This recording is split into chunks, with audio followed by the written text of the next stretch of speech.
அனைவருக்கும் வணக்கம். நான் தமிழரசன் பேசுகிறேன். இன்றைக்கி நம்ம இந்த வீடியோவில் எதை பற்றி பார்க்க போகிறோன்னா, மீனம் காலச்சக்கரத்துக்கு வந்து பார்த்திங்கன்னா 12ஆம் ராசியான 12ஆம் வீடான மீனராசினியர்களுக்கு இந்த வருடம் எப்படி இருக்குன்னு நம்ம தெளிவாக பார்க்க போகிறோம். இனிமேல் வரக்கூடிய காலகட்டங்கள் எப்படி இருக்குன்னு நம்ம பார்க்க போகிறோம். ஏன்னா மீனராசிக்காரங்க கஷ்டம், கஷ்டம், கஷ்டம். இதை தவிர வேறு ஒன்றுமே நீங்கள் பார்க்க கிடையாதுங்க. இப்போ முழுக்க முழுக்க மீனராசிக்காரங்க குழப்பத்திலையும், கஷ்டத்துலையும், பிரச்சனையில் தான் இருக்கீங்க. ஏன்னா உங்கள் தலை மேலே, உங்கள் ராசி மேலே, உங்கள் உடம்பு மேலே கம்ப்ளீட்டாக சனியோட ஆதிக்கத்தில் இருக்கீங்க. சரிங்களா? சனி உங்களை கம்ப்ளீட்டாக ஆக்கிரமிச்சிருக்காரு. ஆனால் உச்சந்தலை முதல் உள்ளங்கால் வரைக்கும் சனியோட வைப்ரேஷனில் தான் மீனராசிக்காரங்க இருக்காங்க. பொதுவாக மீனராசிக்காரங்க நல்லவங்க தான். கொஞ்சம் குழப்பவாதியாக இருப்பாங்க. கழுவுற மீனில் நடுவுற மீனாக இருப்பாங்க. இருக்கிற பிரச்சனைலேருந்து ஈஸியாக வெளியே வருவீங்க. ஆனால் இந்த டைமில் உங்களுக்கு பிரச்சனைகள் வந்து வெளியே வர முடியல. நிறைய பிரச்சனைகள். கடன் பிரச்சனை, குடும்ப பிரச்சனை, மன உளைச்சல், பணப்பிரச்சனை ஒரு பக்கம், வேலையில் பிரச்சனை, சொந்த தொழிலில் ஒர்க் பிரச்சனை. அதாவது வேலையில் ஒர்க் லோட் அதிகமாக இருக்கும். சொந்த தொழில் வந்து பார்த்திங்கன்னா நிறைய பிரச்சனை உங்களுக்கு இருந்திருக்கும். வேலை செய்கிற ஆட்கள் சரியில்லாமல் இருந்திருப்பாங்க. அதேமாதிரி வந்து பார்த்திங்கன்னா உங்கள் மனசுக்கு பிடிச்சவங்க உங்களை விட்டு விலகி போயிருப்பாங்க. இந்த மாதிரி நிறைய விஷயங்கள் மீனராசிக்காரங்க அவங்கவங்க வயதுக்கு தகுந்த மாதிரி உங்களுக்கு இந்த ஜென்மசனி கொடுத்துட்ருக்கோம். இது ஒரு சில பேருக்கு ஃபஸ்ட் ரவுண்டாக இருக்கலாம், முதல் சுத்தாக இருக்கலாம். 30 வயசுக்குள்ளே அந்த 30 இருக்கிறவங்களுக்கெல்லாம் முதல் சுத்தாக இருக்கலாம், ஃபஸ்ட் ரவுண்டாக இருக்கலாம். 30 வயசுக்கு மேலே தாண்டினவங்களுக்கெல்லாம் பார்த்திங்கன்னா இது 2வது ரவுண்டாக இருக்கும். 2ஆம் சுற்று சனியாக இருக்கும் உங்களுக்கு. சரிங்களா? ஃபஸ்ட்டு ரவுண்டு இருக்கவங்க தாங்க சனி போட்டு ரவுண்டு கட்டி அடிக்கும். சனி வந்து அடி மேலே அடி கொடுக்குங்க. சரிங்களா? செகண்ட் ரவுண்டு இருக்கவங்க கூட சமாளிச்சிருவாங்க. 30 வயசுக்குள்ளே இருக்கவங்க தான் வேலையில் பிரச்சனை, தொழில், காதல் பிரச்சனை, லவ்வில் பிரச்சனை, பணப்பிரச்சனை, மன உளைச்சல், நம்பிக்கை துரோகம் எல்லாத்தையும் பார்த்துருப்பீங்க. அதனால் மீனராசிக்காரங்களுக்கு இந்த டைம் உங்களுக்கு ரிலீஃப் கிடைக்கக்கூடிய காலமாக உங்களுக்கு இருக்கும். ஏன்னா ஜூன் மாதம் 2ஆம் தேதி குரு பயிற்சி நடந்தது. ஜூன் மாதம் 2ஆம் தேதி குரு பயிற்சி நடந்து உங்கள் ராசிக்கு 5 குரு வந்துட்டார். அப்போ 5ஆம் இடத்துக்கு வரக்கூடிய குரு வந்து என்ன பண்ணுவாருன்னா, உங்கள் ராசியை பார்ப்பார் 9ஆம் பார்வையாக. உங்கள் ராசிக்கு 11ஆம் இடமான லாபஸ்தானத்தை மகர ராசி பார்த்துருவார். உங்கள் ராசிக்கு 9ஆம் இடமான பாக்கிஸ்தானத்தை 5ஆம் பார்வையாக உங்களுக்கு விருச்சக ராசியை பார்த்துருவார். இதெல்லாமே உங்களுக்கு சாதகமான ஒரு அமைப்பு தான். ஆனால் மீனராசிக்காரங்க கஷ்டத்தை தவிர வேறு எதுவுமே நீங்கள் அனுபவிக்க கிடையாது. ஏன்னா போன வருஷத்துலேருந்தே அதுக்கு முன்னாடியே உங்களுக்கு பிரச்சனை 23, 24 சில பிரச்சனைகள் இருந்தது. ஆனால் 25ல் கடுமையான பாதிப்பு, மன உளைச்சல் உச்சக்கட்டமாக உங்களுக்கு இருந்திருக்கும். 25லேருந்து உங்களுக்கு இப்போ இந்த 26லாம் கொஞ்சம் பிரச்சனை தான். ஆனால் இந்த நடுப்பகுதி இந்த ஜூன் மாதத்துக்கு அப்புறம் நிறைய மாற்றங்கள் மீனராசிக்காரங்களுக்கு நடக்கும். இப்போ ராசியில் சனி என்ன பண்ணுவார்? மனக்குழப்பத்தை கொடுப்பாரு, மன உளைச்சல் கொடுப்பாரு, ஒரு குழப்பத்திலே இருப்பீங்க. ஏன்னா பொதுவாகவே நீர் ராசியில் பிறந்தவங்க கொஞ்சம் குழப்பத்தில் இருப்பாங்க. மைண்ட் ஒரு ஸ்டடி இருக்காது. இப்போ ஆனால் வந்து பார்த்திங்கன்னா பொதுவாக மீனராசிக்காரங்க நல்லவங்க தான். நல்ல குணம் இருக்கும், தாராள குணம் இருக்கும், இல்லாதவங்களுக்கு கொடுத்து உதவி செய்வீங்க, இறக்க குணம் இருக்கும், அன்பு பாசம் அவங்களுக்கு அதிகமாக இருக்கும், ரொம்ப சென்சிட்டிவான ஆட்களாக இருப்பீங்க. மீனராசினால ஒரு நல்ல ஒரு ராசிங்க, குருவோட ராசி, ஆன்மீக சிந்தனை, இதெல்லாமே நிறைய சொல்லிகிட்டே போகலாம் மீனராசிக்காரங்களுக்கு. ஆனால் இப்போ இந்த ராசியில் சனி இருக்கிறனால, சனிங்கிறது ஒரு கெட்ட கிரகம், ஒரு கொடுமையான கிரகம். உங்கள் ஜென்ம ராசியில் இருக்கிறனால உடம்பே அப்படியே உங்களுக்கு அடித்து போட்ட மாதிரி இருக்கும், டயர்டாக இருக்கும், ஒரு பாரமாக வெயிட்டாக ஃபீல் பண்ணுவீங்க.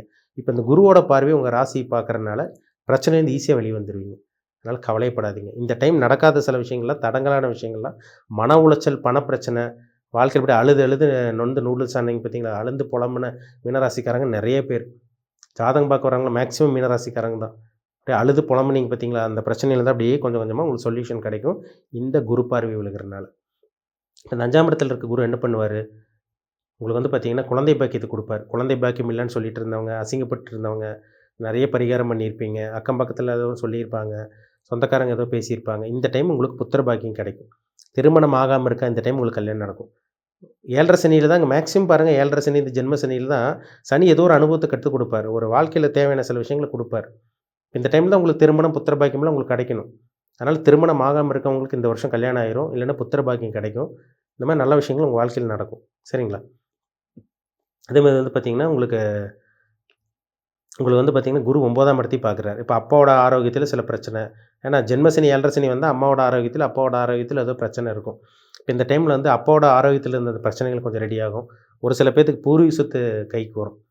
தந்தையோட சொத்து, முன்னோர்களோட சொத்து, முப்பாட்டங்களோட சொத்தெல்லாம் கைக்கு வரக்கூடிய இந்த டைம் தான் இந்த டைம் உங்களுக்கு. படிக்கிறதுக்காக வெளியூர் போகணுன்னு நினைக்கிறேங்க சார், வெளிநாடு போகணுன்னு நினைக்கிறாங்க, சக்ஸஸ் ஆக மாட்டேங்குது. இந்த மாதிரி தடங்களாக இருந்ததுன்னு சொன்ன மீனராசிக்காரங்களுக்கு இந்த டைம் வெளியூர் அல்லது வெளிநாடு போய் வேலை பார்க்குறது, இல்லை தொழில் பண்ணுறது, அல்லது படிக்கிறதுக்காக வெளிநாடு போகிறது, இந்த மாதிரி சில விஷயங்கள்லாம் நல்லபடியாக உங்களுக்கு நடக்க போகுது. உங்களுக்கு சாதகமாக இருக்க போகுதுங்க. சரிங்களா? பர்சனல் விஷயமா வெளியூர் வெளிநாடு போகிறீங்க, தடங்களாக இருந்திருக்கும். இது உங்களுக்கு சக்ஸஸ் ஆகும். இந்த நேரம் உங்களுக்கு சாதகமான நேரம் தான். குரு வந்து 11ஆம் இடம் மாதிரி லாபஸ்தானத்தையும் பார்க்குறாரு. எங்கே பார்க்குறாரு? மகர ராசி பார்க்குறாரு. பணமே இல்லைன்னு சொல்லிட்டு இருந்தவங்க, கடன் அதிகமாகன்னு சொல்லிட்டு இருந்தவங்க, ஒர்க் லோட் அதிகம் வேலையில், தொழிலில் ஒரு முன்னேற்றம் இல்லை, வளர்ச்சி இல்லை, வருமானம் இல்லைன்னு கடன் தொல்லை தான் அதிகமாக போயிட்டுருக்கு, பணமே என் கையில் வரலன்னு சொல்லிட்டு இருந்தவங்களுக்கெல்லாம் அந்த முற்றுப்புள்ளி வைக்கக்கூடிய நேரம் தான் இந்த நேரம். ஏன்னா குரு வந்து 11ஆம் இடத்த பார்த்தாலே பணத்த குடுத்துருவார் ஃபர்ஸ்ட்டு. சரிங்களா? பணத்த குடுத்துருவாரு. மூத்த சகோதரன், சகோதரி இருந்தா அவங்க மூலமா சில நல்ல விஷயங்கள் நடக்கும். இல்ல அவங்களுக்கே சில நல்ல விஷயம் நடக்கும். இல்ல 2ஆம் திருமணத்துக்கு உண்டான அந்த வாய்ப்பு, சந்தர்ப்பம் இதெல்லாமே குடுக்குங்க உங்களுக்கு. 2ஆம் திருமணமும் கிடையாது. இப்ப நெறைய பேர் வந்து பார்த்தீங்கன்னா, ஃபர்ஸ்ட் மேரேஜ் வந்து ஆகாம இருக்காங்க. ஒரு சில பேர் ஃபர்ஸ்ட் மேரேஜ் பண்ணிட்டு 2, 3 வருஷம், 4 வருஷமெல்லாம் வாங்கி டைவர்ஸ் வரைக்கும் போயிருச்சு. அதாவது முதல் திருமணம் உங்களுக்கு இந்த டைம் உங்களுக்கு நல்லபடியா நடந்துரும். 2ஆம் திருமணத்துக்காக முயற்சி பண்றீங்களா, அதுவும் உங்களுக்கு மறுமணமும் உங்களுக்கு நல்லபடியா நடந்துரும் உங்களுக்கு. சரிங்களா? லவ் பண்ணிட்டு இருக்கவங்க ஏன்னா 5ல குரு இருக்காருங்க. லவ் பண்ணிட்டு இருக்கவங்களுக்கு வந்து பார்த்தீங்கன்னா, சில நல்லது மாதிரி இப்படி போகும். ஆனா சில திடீர்னு மன உளைச்சலையும், சில கஷ்டத்தையும் குடுத்துரும். மன உளைச்சல கண்டிப்பா குடுக்கும். டிப்ரஷன் குடுக்கும். ஏன்னா 5ல அங்க குரு இருந்தாலே சில காதல் சம்பந்தமான விஷயங்கள்லாம் பாசிட்டிவா குடுக்கும். ஆனா ராசியில சனி இருக்காரு. புரியுதுங்களா? இப்ப வந்து பார்த்தீங்கன்னா, 5ல குரு இருந்து அதாவது சனி தான் குரு பார்க்குறாரு. அதனால கொஞ்சம் நீங்க லவ் சம்மந்தமான சில விஷயங்களுக்கு சில மனக்குழப்பத்த குடுக்கும். லவ் கிவ் அப்படி இப்படினாலும் வருங்க. அதிலயும் சில மன உளைச்சல், சில பிரச்சனைகள் வரும். இல்ல லவ் பண்ணிட்டு இருக்கவங்கள விட்டு விலகுவாங்க. இல்ல நீங்களே அவங்கள விட்டு விலகி பிடிக்கலன்னு சொல்லிருவீங்க. அவங்க பிடிக்கலம்பாங்க. இல்ல வேற ஏதோ கான்டாக்ட் இந்த மாரி தொடர்பெல்லாம் வந்து சில சங்கடங்கள கண்டிப்பா உருவாக்கும். அதனால ஜென்ம சனி போயிட்டு இருக்குங்கிறத மறந்துற வேண்டாம். பிரச்சனையிலேருந்து கொஞ்சம் கொஞ்சமா வெளிய வருவீங்களே தவிர, முழுமையா வெளிய வர்றக்கு வாய்ப்பு கிடையாது. சனி வந்து கண்ட்ரோல்ல இருப்பாரு அங்க. குருவோட பார்வையிலங்கிறப்ப சனி வந்து அங்க ஒரு அடக்க ஒடுக்கமா கண்ட்ரோல்ல இருக்க போறாருன்னு அர்த்தம். ஆனா பிரச்சனை இல்லாம இருக்காது. கண்டிப்பா இருக்கும். ஆனா லவ் சம்பந்தமான பாதிப்பு கண்டிப்பா வரும். காதல் தோல்வி ஒரு சில பேத்துக்கு வரும். கவனமா இருங்க. லவ் அப்படி இப்படின்னுலாம் போயிறாதீங்க. சொந்த தொழில் பண்ணிட்டு இருக்கவங்கலாம் கொஞ்சம் கவனமா இருங்க. புதுசா முதலீடு போடுறவங்கலாம் கொஞ்சம் கேர்ஃபுல்லா பண்ணுங்க. சரிங்களா? ஒரு சில பேர் தவறான பழக்கவழக்கம், கெட்ட பழக்கவழக்கங்கள்லாம் அந்த சில சில அறிமுகங்களெல்லாம் பழக்கமெல்லாம் சில அறிமுகங்களெல்லாம் வரும் இந்த டைம்ல உங்களுக்கு. அவங்ககிட்ட மட்டும் கொஞ்சம் கவனமா இருங்க. சரிங்களா? மத்தபடி இந்த 5ல இருக்க குரு கண்டிப்பா உங்களுக்கு ஒரு ரிலீஃப் குடுக்கும். ஹெல்த் பிரச்சனை இருந்தா உங்களுக்கு, அதுலேருந்து கொஞ்சம் சொல்யூஷன் கெடைச்சிரும் உங்களுக்கு. மன உளைச்சல், டிப்ரஷன்லேருந்து அப்படியே கம்மியாகும் உங்களுக்கு. சரிங்களா? உடம்பு டயர்டா இருக்குங்க சார், அடிச்சு போட்ட மாரி இருக்கு, வாழவே பிடிக்கல அப்படின்னு சொல்லி ரொம்ப உடம்புல அப்படியே வெயிட்டா ஃபீல் பண்றேங்க சார். கடன் தொல்லைக்காக ஊர விட்டு வெளியூருக்கு ஓடி போயிடலான்ட்டு இருக்கோம். ஊர விட்டு தலைமறைவா போலான்ட்டு இருக்கோம். அதேமாரி வந்து பார்த்தீங்கன்னா, மன உளைச்சலா இருக்கு. வேலையிலயும் டென்ஷனா இருக்கு எங்களுக்கு. தப்பே செய்யாம தண்டனை அனுபவிக்கிறோம். சொந்த தொழில் பண்ணிட்டு இருந்தாலும் அதில நஷ்டமாகுது. பக்கத்தில இருக்கவங்கலாம் நல்லா சம்பாதிக்கிறாங்க. நாங்க எவ்வளவோ எஃபோர்ட் போடுறோம், முயற்சி பண்றோம். இந்த மாரி சொல்லிட்டு இருக்கவங்களுக்கெல்லாம் ஒரு முற்றுப்புள்ளி கிடைக்கும் உங்களுக்கு இந்த டைம்ல. சரிங்களா? சொல்யூஷன் கிடைக்கும். அதாவது பிரச்சனை ஒரு பக்கம் இருக்கு. வேலையில, தொழில்ல, குடும்பத்திலலாம் பிரச்சனை இருக்கு. ஆனா, அதுக்குண்டான தீர்வு இந்த டைம் உங்களுக்கு குரு பார்வை விழுகிறனால, அந்த கடுமை, அந்த கொடுமையான விஷயங்கள், அந்த கெடுதலான விஷயங்கள் கொஞ்சம் கொஞ்சமா கம்மியாக போகுதுன்னு அர்த்தம். அதனால கவலைப்படாதீங்க. ஏன்னா லவ் பண்ணிட்டு இருக்கவங்க கவனமா இருங்க. சொந்த தொழில் புதுசா ஆரம்பிச்சிட வேண்டாம். புதுசா தொழில் வந்து ஆரம்பிக்கணுங்கிறவங்க உங்க சுய ஜாதகத்த பாருங்க. நல்லா போயிட்டு இருக்கான்னு பார்த்துக்கங்க. வேலை இருக்கிற வேலைய விட்டுற வேண்டாம். ரொம்ப முக்கியம். ஏற்கனவே சில வீடியோல சொல்லியிருப்பேன்.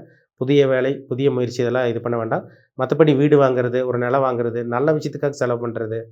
அதேமாரி வந்து பார்த்தீங்கன்னா, திருமணத்துக்காக செலவு பண்றது. இந்த மாரி சில விஷயங்களுக்கு நீங்க தாராளமா பண்ணலாம். அதுக்கெல்லாம் உங்களுக்கு ஒரு சாதகமான டைம் தான் இந்த டைம். அப்ப ராசியில இருக்க சனி உங்கள கெடுப்பார். கண்டிப்பா உங்களுக்கு மன உளைச்சலும், சோதனை குடுப்பார். 5ல் இருக்க குரு, ராசிய சனி மேல குரு பார்வை, ராசியும் குரு பார்க்குறாரு.